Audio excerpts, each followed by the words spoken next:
The wind howled through the barren plains, biting at skin and freezing the bones of anyone unlucky enough to be caught outside. But it wasn't the cold that had Julia trembling. It was the man who stood over her, rifle in hand, watching with cold eyes as she struggled against the ropes that bound her to the porch. Her body ached from the harsh beating she had endured at the hands of her in-laws. But that was nothing compared to the ache in her heart. Her husband had died 3 months ago, and since then, life had become a slow, suffocating descent into misery. The Millers, her in-laws, blamed her for the death of their son, claiming it was her fault that he had fallen from his horse. They had turned their cruelty toward her after his passing, and now, in this brutal winter storm, they had decided to rid themselves of her once and for all. She was tied to the porch, her wrists raw and bloodied from the rope. Her torn dress clung to her skin, frozen from the night air.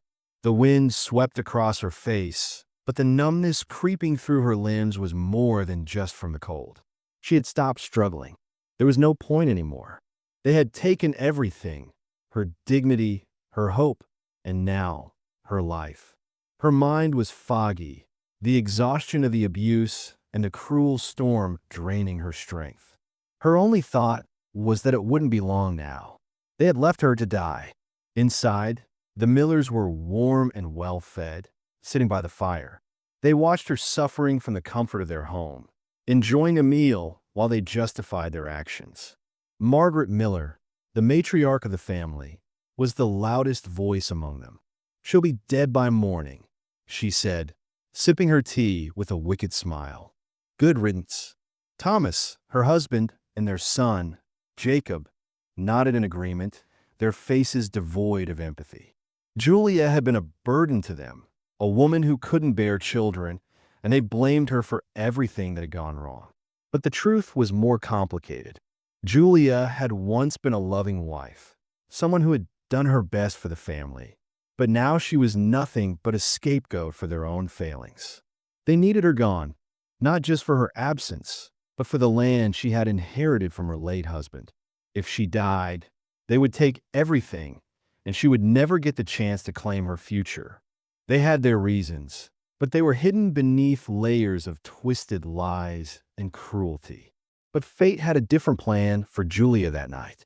A cavalry scout named James Callahan rode across the plains, his mind heavy with memories he wished he could forget. He had seen the signs of the storm coming, and he had hoped to make it back to his ranch before it hit. But as he rode past the Miller farmhouse, he saw her, Julia, tied to the porch, her face pale against the dark backdrop of the storm. His heart stopped.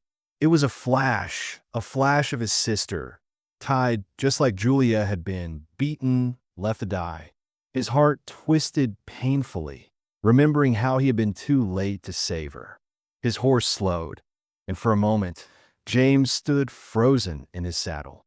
He had promised himself that he would never get involved again, that he would never let another woman's suffering pull him into a fight he couldn't win.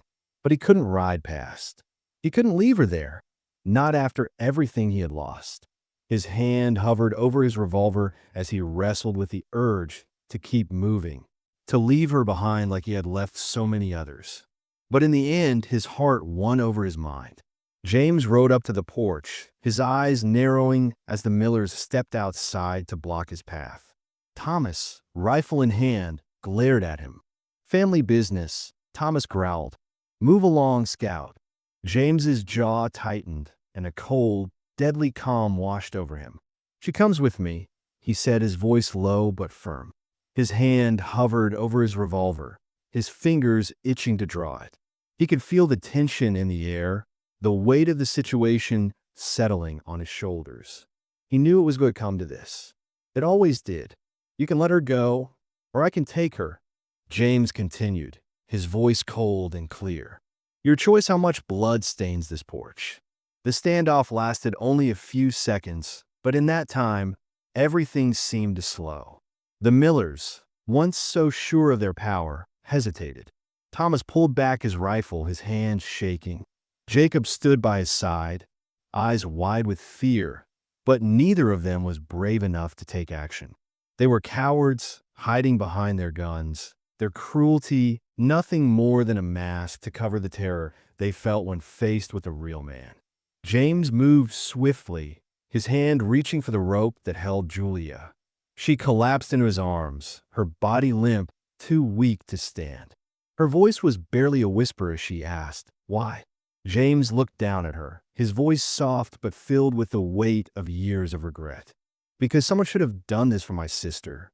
As they rode into the storm, Julia's eyes fluttered closed, her body still trembling from the cold and fear. She had escaped death, but she was riding toward a man who had sworn never to save anyone again. James Callahan had a past filled with tragedy, and he carried that burden with him wherever he went. Julia had no idea what had broken him, but she would soon learn that her rescue was only the beginning of a much deeper journey, a journey that would change them both forever. The storm raged around them as they rode into the night, and the past they both tried to outrun followed them in the shadows. What tragedy had torn James apart, and what would it take for him to truly heal? James Callahan rode through the storm, his mind a haze of regret and old wounds. Julia, unconscious and cradled in his arms, barely stirred as they approached his ranch. The wind whipped fiercely around them, but James's focus remained on the steady rhythm of his horse's hooves and the urgency of the night. The ranch loomed ahead, its silhouette barely visible in the blizzard, and as James dismounted, he carefully lifted Julia from the saddle, carrying her toward the warmth of the house. The barn was empty, save for the horses, their nostrils flaring in the cold, but it was the house that he needed now. It had always been a place of solitude for him. Since the deaths of his wife Rebecca, his daughter Elizabeth, and his sister Anna, he had kept to himself, locked away in this home with nothing but memories and the gnawing guilt that refused to leave him. Now it felt like a prison, and yet he had never felt more isolated than he did when he stepped through the door with Julia. The house was warm, the fire crackling in the hearth, but the air felt thick, suffocating, as if the walls themselves could remember the grief that had festered here for so long. He laid Julia gently on the couch, not caring about the dust or the dim lighting. He just needed her to be safe, to be somewhere other than that porch. Her breath was shallow, her pale face streaked with the remnants of her ordeal, and for a moment, James felt his heart clench in his chest. Why had he saved her? He had vowed never to intervene in anyone's suffering again. Yet here he was, holding the life of a woman he hardly knew, bringing her into the place that held so much pain for him. He brushed the thoughts away, focusing instead on getting her the help she needed. His hands moved with practiced ease as he unwrapped her bloodied wrists, his fingers careful but firm. The smell of her blood mingled with the scent of the storm outside, and James felt a pang of something deep in his chest.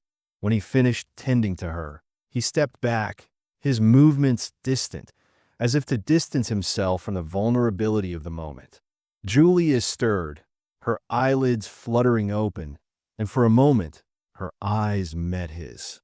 "Why did you save me?" she asked, her voice hoarse, her words tinged with disbelief. James turned away, unwilling to meet her gaze, unwilling to confront the question that gnawed at him. "Doesn't matter. You're safe." "That's enough," he muttered, his tone harsh, as if to end the conversation before it could go any deeper. But Julia wasn't ready to let it go. She lay still, trying to process the strange tenderness that had been shown to her by this stranger, this man who had walked away from his past and now found himself bound to someone else's tragedy. She had never felt more like an outsider in her life, and yet, somehow, she knew that this was a man who understood pain in a way she could not even begin to fathom. The next few days were filled with awkward silence and heavy tension. James, unable to meet her eyes, went about his daily routines, keeping to himself. He would leave food outside her door, never coming in to speak with her. It was as if he was afraid of something, afraid of the emotions that lingered in the space between them. Julia, on the other hand, wasn't sure what to do with herself. She explored the house quietly, noting the faded photos on the mantel, the remnants of a family that no longer existed. In one corner of the room, a child's toy sat abandoned, its edges worn with age. She could sense the emptiness of the place, the quiet pain that hung in the air like an unwelcome guest. Day after day, James remained distant, until one afternoon when Julia ventured outside to help with the chores. She found him in the barn, working alone, the muscles in his back tense as he fed the livestock. She hesitated at first, unsure if she should offer to help, but the urge to do something, anything, to break the silence was too great. "I can help," she said quietly, her voice soft as she approached him. James paused, his back stiffening for a moment before he turned to face her. His eyes were cold, but there was something more behind them, a flicker of surprise, maybe even guilt. "You don't owe me anything," he said gruffly, his words sharp, as if he was trying to push her away. Julia could see the walls he had built around himself, the fortress that seemed to encase him in his own sorrow. But she wasn't going to let him hide from her, not this time.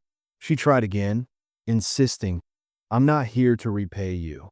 I just want to help. You don't have to do everything alone."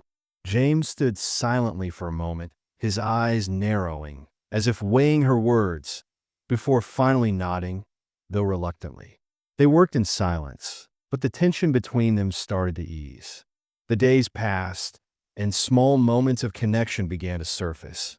Brief glances, a soft touch when they reached for the same tool, a shared understanding that neither of them was truly alone in their grief. On the fourth day, as they sat down to a simple dinner, Julia finally broke the silence. "The Millers," she began, her voice hesitant. "They said I brought shame, that my husband's death was my fault."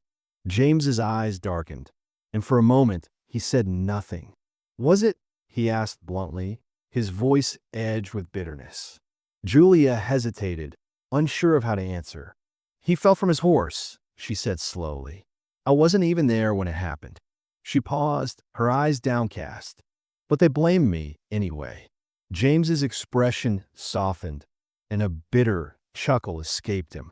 "Then they're liars," he muttered. "Most people are."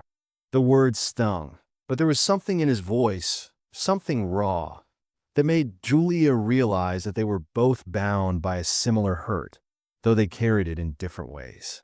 Later that night, as the storm raged outside, Julia could hear the soft sound of James's voice coming from the barn. She knew that he was holding on to something dark and painful, and it was only a matter of time before it came to the surface.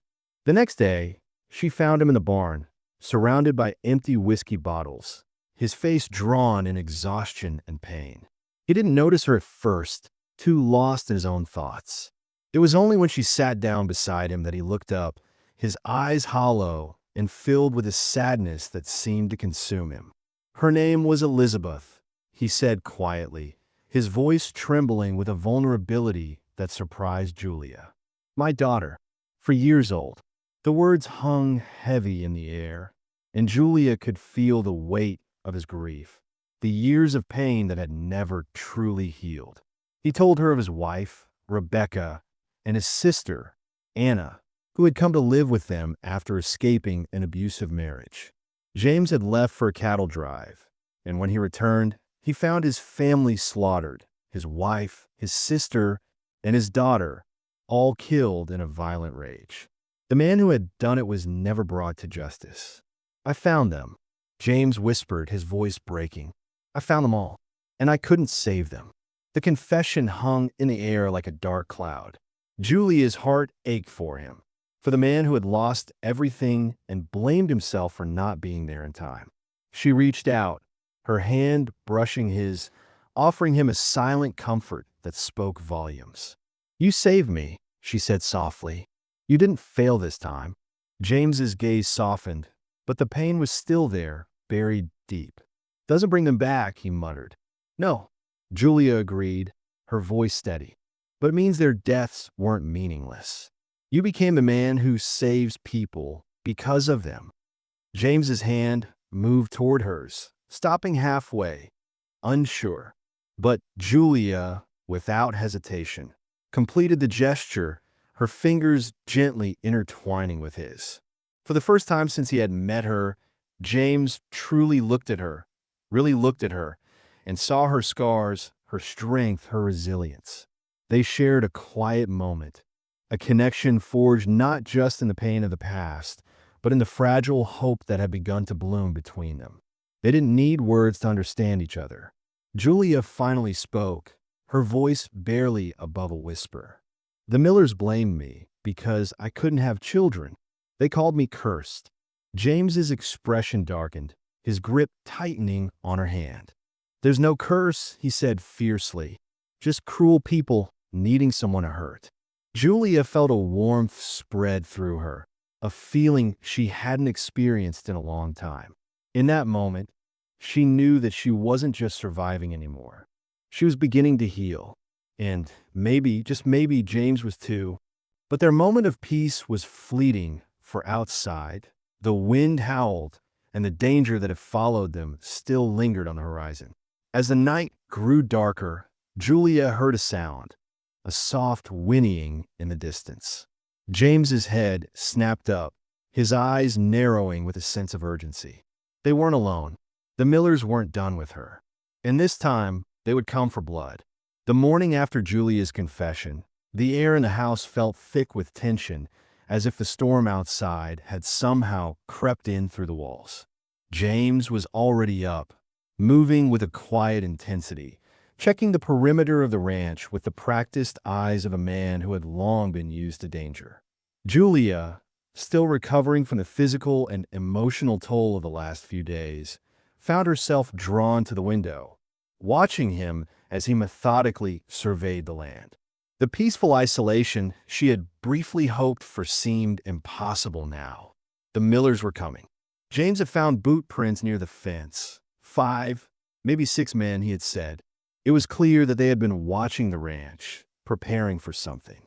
Julia felt a cold knot form in her stomach, the weight of it pressing down on her chest as she turned to James, who now stood in the doorway, his face hard and unreadable. "They'll kill you because of me," she said, her voice trembling slightly, though she wasn't sure if it was fear for him or for herself. James's eyes narrowed, and he stepped into the room, his movements slow but sure. "They'll try," he replied, his voice as calm as ever, though Julia could see the edge of steel in his words. They were both trapped in this dangerous dance, caught between the past they couldn't escape and the future that was slipping further away with every passing hour. Julia tried to steel herself, but she could feel the fear gnawing at her insides, the crushing realization that her survival had put him at risk.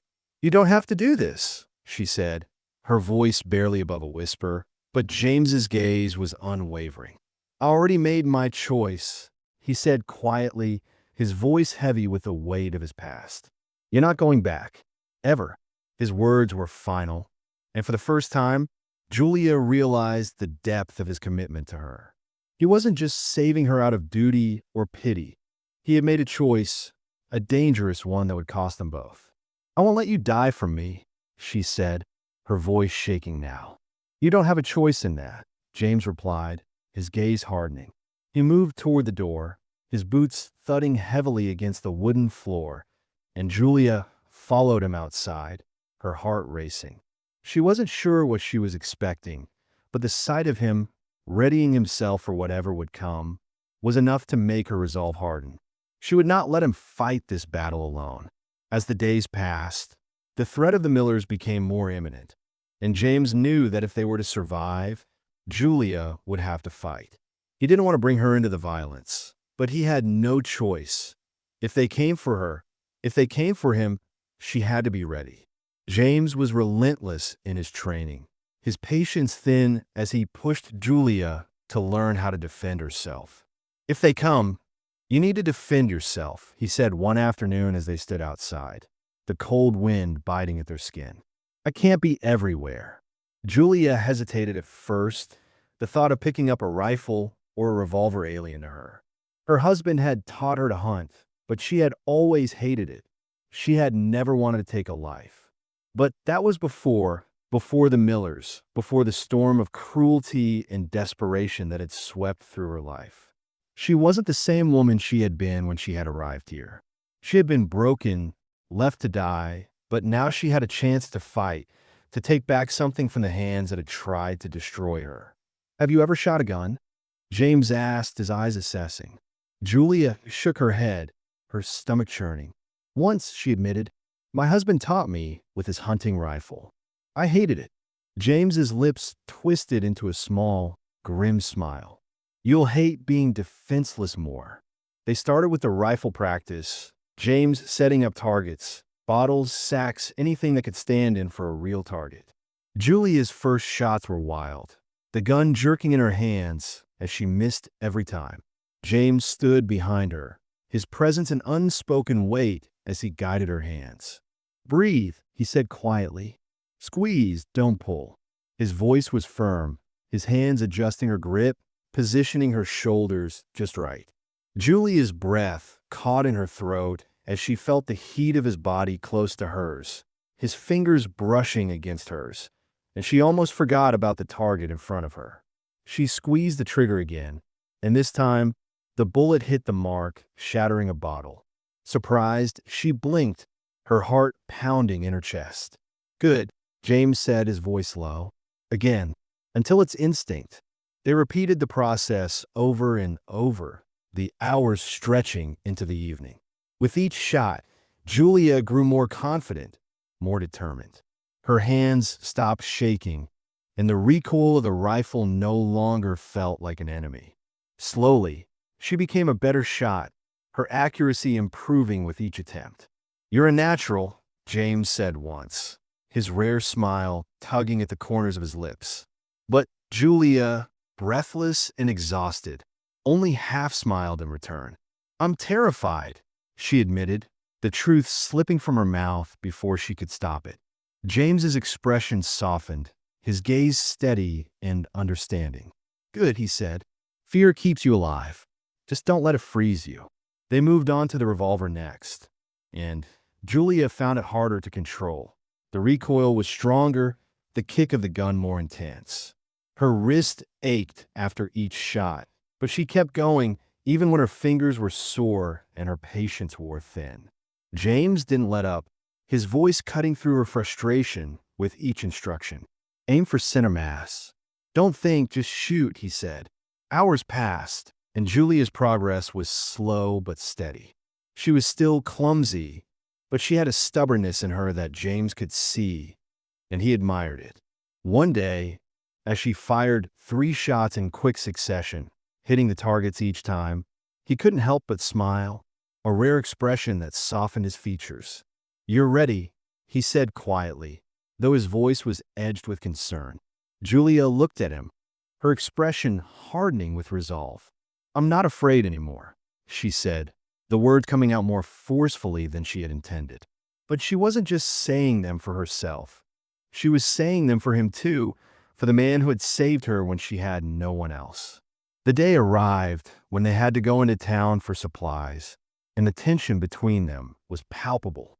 The storm had subsided, but the chill still hung in the air as they rode toward Dust Creek, the nearest town. James hesitated, unsure of how to proceed. He didn't want to leave Julia alone, but he also didn't want to risk her safety by bringing her with him. "Stay close," he warned, his voice grim. "Don't talk to anyone." But as they entered the town, the cold reception was immediate. People turned their heads, whispering behind their hands, and the hostility in the air was thick enough to cut with a knife. Julia felt the stares like needles on her skin, each one reminding her of the whispers the Millers had spread, the lies that had followed her here. The general store owner refused to serve them, and the saloon keeper spat at their feet. "She's probably a Jezebel," just like they said, someone muttered from the crowd, and Julia's heart sank. But it was Thomas and Jacob Miller who posed the greatest threat. They were standing in the town square with 3 hired guns, shouting accusations at Julia, claiming she had poisoned their son. The crowd gathered around them, their eyes filled with suspicion and anger. That woman is a thief and a murderer, Thomas yelled, his voice cutting through the growing murmur of the crowd. She poisoned my son, Jacob echoed, his eyes seething with hatred. The crowd hesitated, torn between the whispers of the Millers and the uncomfortable truth that James had brought Julia into town with him. James stepped forward, his body positioning itself between Julia and the mob. His voice was cold, but unwavering as he addressed the townspeople. I found this woman tied to a post, left to freeze. Whatever lies you're selling, I'm not buying, he said, his hand resting casually on the gun at his side. And anyone who believes men who'd torture a woman, you're as rotten as they are. The crowd fell silent, but Thomas wasn't done. You've made an enemy, Callahan, he sneered. We're coming for what's ours. His voice was a thinly veiled threat, and Jacob stepped forward, hand hovering near his weapon. But James's stance didn't waver. Draw that gun, and it'll be the last thing you do, he said evenly, his eyes cold and calculating. The standoff seemed to last forever, but just as it seemed to reach a breaking point, the town marshal appeared, his badge gleaming in the sunlight. Move along, all of you, he ordered, his voice firm. The tension dissolved, but as James and Julia rode out of town, they both knew that this was only the beginning. They're coming for the ranch, Julia said, her voice steady, though her eyes betrayed her fear. I know, James replied, his gaze never leaving the horizon. Sooner or later, they'll come. But when they do, we'll be ready. The journey back to the ranch was tense, but it was in that moment, as the sun dipped behind the mountains, that James allowed himself a fleeting glance at Julia. I'm afraid of losing you, he admitted quietly, the words heavy with the weight of his past. Julia, looking at him with a newfound understanding, reached out and placed her hand on his. I'm not afraid anymore, she said softly. And for the first time, James believed her. Night fell like a heavy curtain over the ranch, the wind howling through the trees as James and Julia worked silently in the fading light. The tension that had been building over the past few days reached its peak, and the air itself seemed to hold its breath, waiting for something to break. The Millers had been silent for now, but James knew it was only a matter of time before they came. His preparations were methodical, every step carried out with the same precision that had kept him alive for so long. Inside the house, the windows were boarded up, the doors reinforced, and weapons were placed strategically throughout the ranch. James moved the horses to the far pasture, away from the house, hoping that if they were attacked, the animals would be spared the first round of gunfire. Buckets of water were placed by every window, ready to douse the flames should they try to burn the house down, a tactic that was all too familiar to James. He had seen it before, cowards hiding behind fire, hoping to force their victims out into the open. As the last light of day faded, James and Julia sat in the kitchen, the quiet broken only by the sound of the storm outside. Julia prepared a simple meal, the same kind of comfort food she had cooked since she arrived, beans, cornbread, and a pot of stew. But tonight, the meal felt different. There was no warmth in the house, no laughter or light-hearted conversation. They ate in silence, both fully aware that the night ahead could be their last. James's gaze lingered on the door, and for the first time since he had rescued Julia, he spoke the words he had been holding back. If we make it through tonight, he said, his voice low but steady, I want you to stay, not because you owe me, because I don't want to be alone anymore.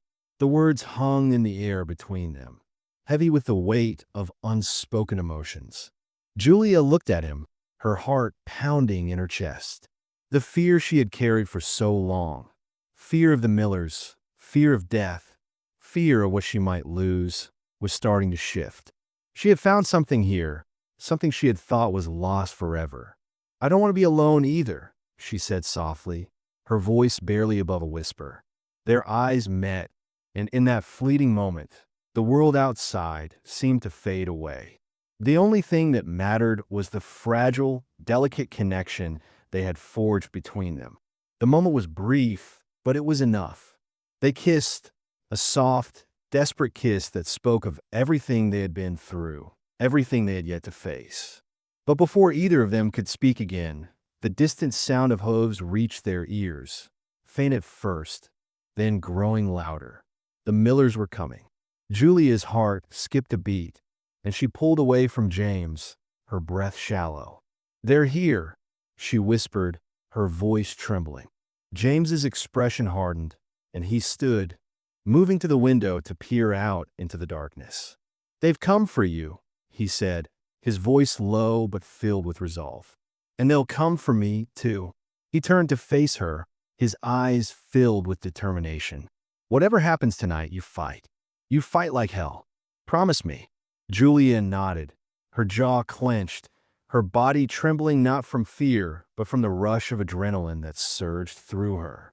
"I promise," she said, her voice strong. "You promised the same." James nodded, and without another word, they both stood. The preparations were complete, and the night stretched out before them like an inevitable storm. Outside, the wind picked up, howling through the trees as James and Julia took their positions. The ranch was quiet now, almost eerily so, but the silence was only temporary. It wouldn't be long before the violence would come crashing down around them. The first sign of the approaching threat came in the form of distant shadows, 7 figures moving toward the ranch. James watched, his heart beating faster as he saw the familiar figures of Thomas and Jacob Miller, flanked by 5 hired guns. The moonlight illuminated their faces, twisted with hatred and greed. They had come for Julia, and they had come with violence in mind. James's hand moved to his revolver, his fingers brushing the cold metal as he steadied his breath. He could hear the rustling of boots on the ground, the creak of saddle leather as the men spread out around the house, surrounding it. The tension in the air was palpable, thick and suffocating, as if the entire world was holding its breath. "Send her out, Callahan."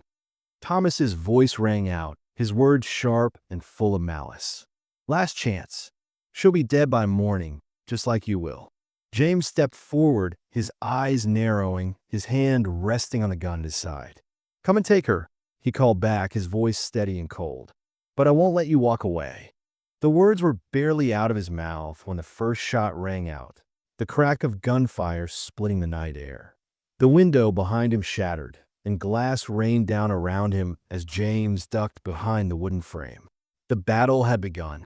Gunfire erupted on all sides as the Millers and their hired guns opened fire. James and Julia returned fire from the windows, the sounds of explosions and shattering would echoing through the house. Julia's heart raced as she aimed, her hands shaking but her aim steady as she shot at the shadows moving outside. One of the men fell, a bullet finding its mark, but there were more, so many more. James was faster, his movements precise as he took down another. But the fight was far from over. A sudden burst of fire lit up the roof of the house as flaming arrows struck, igniting the dry wood. "Keep shooting," James shouted over the chaos. "I'll handle the fire." He raced to the roof, his heart pounding as he fought to douse the flames with water. The fire spread quickly, the roof catching easily as the wind fanned the flames. Julia remained at the window, shooting at the figures in the darkness, her heart thundering in her chest. Her hands burned from the recoil, but she didn't stop. She couldn't stop.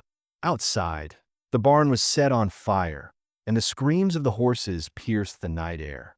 The sound tore at James's heart as he looked toward the burning building. He hesitated for a moment, the dilemma tearing at him. Save Julia or save the horses? He didn't have a choice. "Go!" Julia shouted, her voice fierce as she fired at the attackers. "I can hold them off. Go!" James's heart twisted, but there was no time to argue. He sprinted toward the barn, gunfire whizzing past him as he raced across the open ground. A bullet grazed his shoulder, but he didn't stop. He reached the barn and freed the horses, his chest tight with guilt as the fire crackled around him. When he turned back toward the house, he saw Julia's figure in the window, still firing, still fighting. The house was holding, but it wouldn't hold forever. James ran back to her, his shoulder burning with pain, but there was no time to stop. He couldn't stop. They couldn't stop. The battle continued. Each shot fired a prayer. Each movement a prayer for survival. Inside the house, the Millers were closing in, their voices taunting, their laughter ringing in his ears. But James was ready. He had nothing left to lose. The final assault came swiftly. The front door was kicked open, and in the space of a heartbeat, Thomas and two of his hired guns were inside, guns drawn.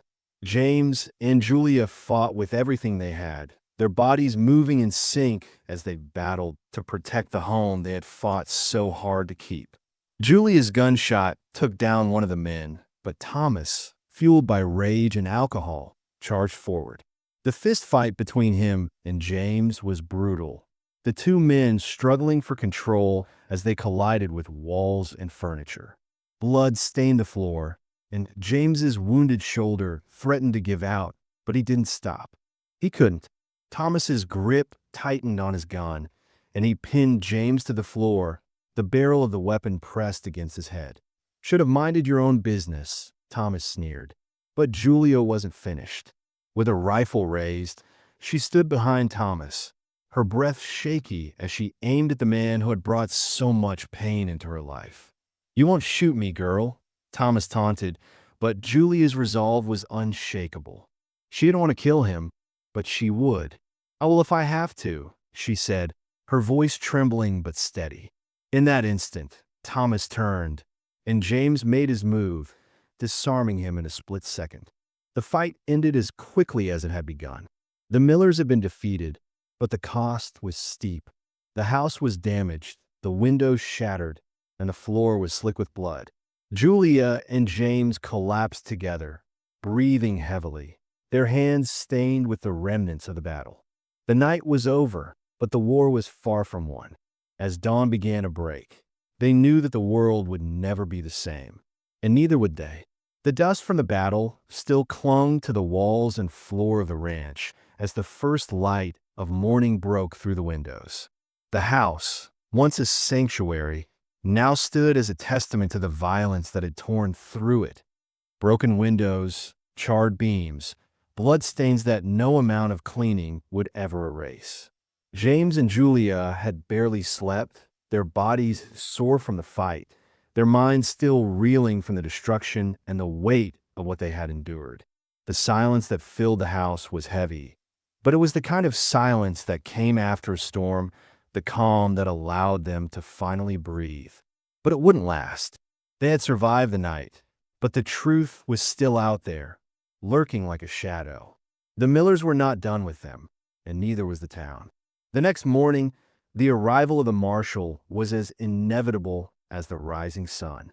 Marshal Wade, a man in his 50s with a hard face and even harder eyes, rode onto the property just as James and Julia were finishing their inspection of the damage.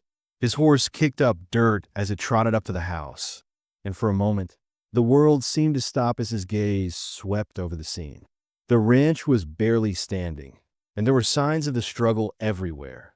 The smoldering remains of the barn, the broken front door, and the bodies scattered outside, the remnants of Thomas Miller and his hired guns. James knew what was coming next. The marshal was a man of duty, but he was also a man who had seen enough bloodshed in his time to know when something didn't add up. "What happened here, Callahan?" the marshal asked, his voice rough as he dismounted and adjusted his hat. His eyes lingered on the bodies, and then on James and Julia. The tension between them was palpable, the weight of the past few days pressing down on all of them. James met the marshal's gaze, his jaw clenched. He wasn't about to hide the truth, but he knew that the consequences of it would ripple through the town. "Self-defense," James said flatly, his voice carrying the weight of the conviction he had never doubted. "They came to kill us. They were after her." He motioned toward Julia, who stood by the window, watching the marshal with wary eyes. "Thomas and his men attacked us, tried to burn us out, tried to take her back. They weren't leaving until we were dead." The marshal nodded slowly, his face unreadable. He had seen enough of the world to know when a man was speaking the truth, but there was still the matter of the law. And the bodies? He asked, his tone softer now, as if he was trying to give James the benefit of the doubt. What happened to them? James's eyes flicked to the bodies outside, his throat tight as he remembered the violence of the night. They didn't make it out of the fight, he said quietly, his hand moving to rest on the hilt of his revolver. We defended ourselves. The marshal's gaze shifted to Julia, and for a moment, their eyes locked.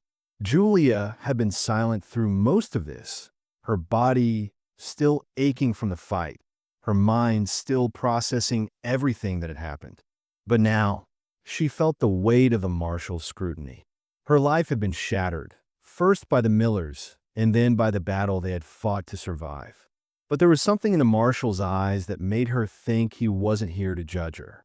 Julia, the marshal said, his voice softer now. What happened? What's the story from your side? Julia hesitated, her heart pounding in her chest. She had been silent for so long, but now she was being asked to speak, to share the truth of everything that had led to this moment. The words came slowly, but they came with the weight of everything she had carried. My husband died 3 months ago, she began, her voice shaking slightly. The Millers, my in-laws, blamed me for his death. They said I was the reason he fell from his horse. They wanted me gone, wanted the land he left me. They beat me, left me to die. They tried to get rid of me, to make sure I didn't survive. But they didn't count on James. She paused, her throat tight as she fought back the emotions that threatened to overtake her. I didn't want to live like this, but I couldn't leave him to die. I couldn't let him take the blame for all of it. He didn't deserve that. The marshal's eyes softened, but his gaze didn't waver. The Millers tried to say you poisoned their son, he said, his voice low as he crossed his arms over his chest. But the doctor's report doesn't say anything about poison, just a weak heart. Julia nodded, the memory of Thomas's accusations still fresh in her mind. They want to make it look like I killed him. They wanted the land. But I never did anything to hurt him. I didn't even know he was sick. She paused, her voice breaking as the weight of the lies and the cruelty she had endured came crashing down on her. I don't want the land. I just want to be left alone. The marshal nodded again, his face set in grim understanding. He turned his attention to Thomas, who was still unconscious, bound and lying in the dirt, his body bruised and bloodied from the fight. What about Thomas? The marshal asked. What's his side of this? James stepped forward, his hand resting on his hip as he looked down at Thomas, who was starting to stir. Thomas is a liar, James said flatly. He's been using his son's death as an excuse to steal from Julia. They've been after her land for months, forging documents to make it look like she didn't own it. They tried to get rid of her, and when that didn't work, they sent hired guns to finish the job. The marshal's eyes flicked to Thomas again, his jaw tightening. I'll be checking on that claim, he said, his voice low as he turned away. He motioned for one of the deputies to come forward, and the man began to search Thomas's saddlebags. The deputy came back a moment later, holding a stack of papers in his hand. Found something, Marshal, he said, his voice laced with surprise. The marshal took the papers, his face hardening as he scanned them. These are forged deeds, he said, his voice full of disbelief. Thomas Miller's been trying to take this land for himself. Owes money to dangerous men. Needed Julia's land to settle his debts. If she was dead, there would be no complications. It all makes sense now. The marshal turned back to James and Julia, his expression grim. I'm not going to arrest you, he said quietly, but you'll need to testify. This is going to be a lot bigger than just a family squabble. The town's going to need answers. The tension that had gripped James and Julia seemed to ease slightly, though the weight of what was coming still hung over them. What about Margaret? Julia asked, her voice hoarse. She's just as guilty as Thomas. The marshal nodded. We'll find her, he said. She'll answer for her part in this. The truth was starting to come to light, but there was still much to be done. They had survived the siege, But the battle for their lives was far from over. The truth of what had happened to Julia, the cruelty of the Millers, and the lies that had been told about her would have to be faced, and the town would need to reckon with the lies that had led to all this.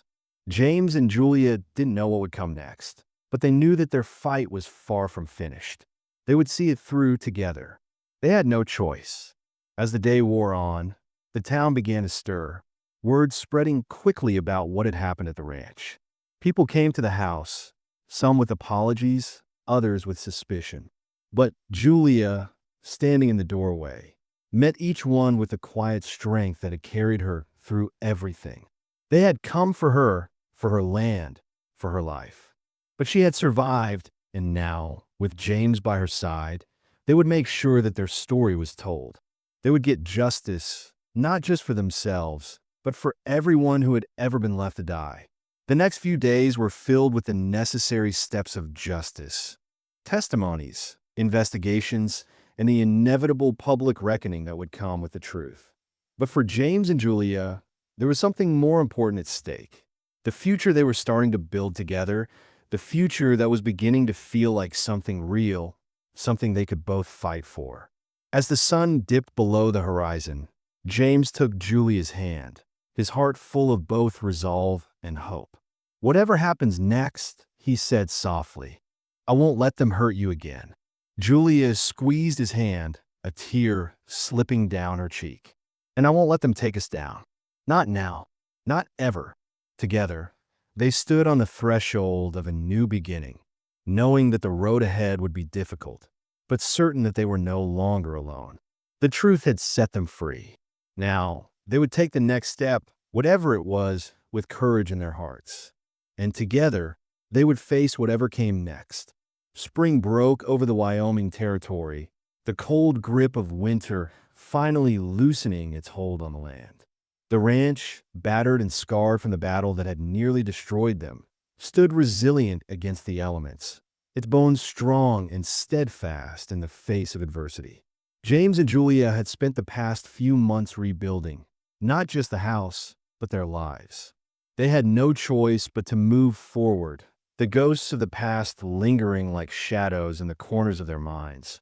But the future now beckoned with a promise of something more. The land was theirs now, legally and without question. The town had come to accept the truth, and although some still whispered behind closed doors, the worst of the opposition had been quelled. They were no longer outcasts, no longer fighting a battle they couldn't win. They were free, or as free as anyone could be in this harsh land. The days had become longer, warmer, and as the ranch began to thrive once again, so too did their bond. Julia was no longer the broken woman who had stumbled onto James's porch that stormy night. She was a woman renewed, strong in her own right, with a sense of purpose that extended beyond mere survival. The land, the life she had inherited from her late husband, no longer held the same weight it once did. She had put the past behind her, deciding to sell the land, to not let it be a symbol of the pain and betrayal that had come with it. Instead, she and James had poured their energy into the ranch, into the future they were now building together. She didn't need the land to survive. She had found something far more valuable, someone who cared, someone who fought for her, someone who made her believe in the possibility of a future. James, too, had changed. The man who had once sworn never to care for anyone again now found himself looking toward a future he had once thought was impossible. The battle with the Millers, the fight for survival, had ignited something inside him. He wasn't the man he had been before, hardened by grief and loss, but a man who had discovered a new purpose in protecting the woman he loved, a man who had rediscovered the possibility of hope. But they were not the only ones who had found new beginnings. As the days stretched into weeks, the ranch became a place of refuge for others. Word had spread about what had happened here, the fight, the struggle, the victory, and slowly, people began to find their way to the Callahan Ranch. Women who had been abandoned, who had nowhere else to turn, came seeking sanctuary, seeking the safety and strength that James and Julia had built. Each woman had her own story, her own pain, But each one found something here: a new life, a new purpose, a sense of belonging.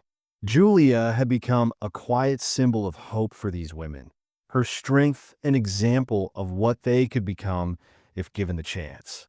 She didn't see herself as a hero, but she was, in her own way. She had survived, and now she was helping others do the same. As spring turned to summer, the ranch began to blossom, not just in crops, but in people. The work was hard, but it was a labor of love, and the joy that came from seeing the fruits of their labor, both literal and figurative, was immeasurable. The sound of laughter filled the air, the warmth of community filling the spaces where once only silence had reigned. The Callahan Ranch was no longer just a place of survival. It had become a home, a sanctuary, and a symbol of hope for those who had nowhere else to go. The work was never easy, but it was fulfilling in a way that nothing else could compare. James had become a teacher, showing the women how to defend themselves, how to stand tall in a world that often wanted to see them broken. He had once been a man consumed by his own grief, but now he found solace in teaching others to fight for their futures, just as he had fought for his own. Julia, for her part, had become more than just a survivor. She had found her voice, her purpose, and through her, the ranch became a place of strength, not only for her and James, but for everyone who came seeking refuge. The weeks passed quickly, and soon, the winds of change were not just blowing through the land. They were blowing through their hearts, too. One afternoon, as the sun dipped low in the sky, James and Julia found themselves standing in the doorway of the ranch house, looking out over the land they had fought so hard to claim. The world around them was still and peaceful, the fields stretching out before them in all their green glory. Julia's hand rested gently on her stomach, a quiet smile tugging at her lips as she gazed at the horizon. James noticed the change, his eyes softening as he looked at her. It had been a long road to get here, but they had made it together. Their bond was no longer just one of survival. It was a bond built on trust, love, and a shared commitment to the future. And now, that future was growing slowly but surely. "What's next?" Julia asked softly, her voice filled with the quiet confidence that had taken root in her over the past few months. James turned to her, a smile on his face as he took her hand in his. "We keep building," he said, his voice steady. "We keep fighting for each other, for this ranch, for the people who are depending on us." Julia nodded, her heart swelling with a quiet pride. She had found something she had never thought possible, a life worth living, a life filled with love and purpose. The ranch had become not just a place to survive, but a place to thrive, a place where the broken could heal and the lost could find their way. And as she looked out over the land, she knew that this was just the beginning. Together, they would build a legacy, one that would last long after they were gone. The legacy of the Callahan Ranch would be one of hope, of second chances, and of the unshakable belief that love could overcome even the greatest of odds. But even as they stood there, looking toward the future, a soft knock on the door interrupted their thoughts. Julia turned, her smile fading slightly as she opened the door. A young woman stood there, her face bruised and tear-streaked, her eyes filled with desperation. In her arms, she cradled a small child barely a year old.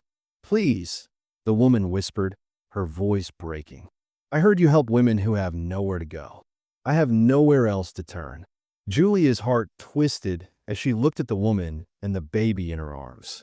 Without a second thought, she stepped forward, her hand resting gently on the woman's shoulder. "You're safe now," Julia said softly, her voice full of compassion. "Come in. We'll help you." As the woman stepped over the threshold, James exchanged a look with Julia, his eyes filled with a silent understanding. This was what they had fought for. This was why they had built the ranch, why they had survived the horrors of the past. To be the people who could help others, to be the ones who could offer hope when all seemed lost. And in that moment, they knew that their purpose had found them. The Callahan Ranch was not just a place for survival. It was a place where lives could be rebuilt, where new beginnings could flourish. And as the sun set on the Wyoming horizon, James and Julia stood together, hand in hand, ready to face whatever came next, knowing that they were not alone. Together, they would face the future, one step at a time, building a legacy that would last for generations.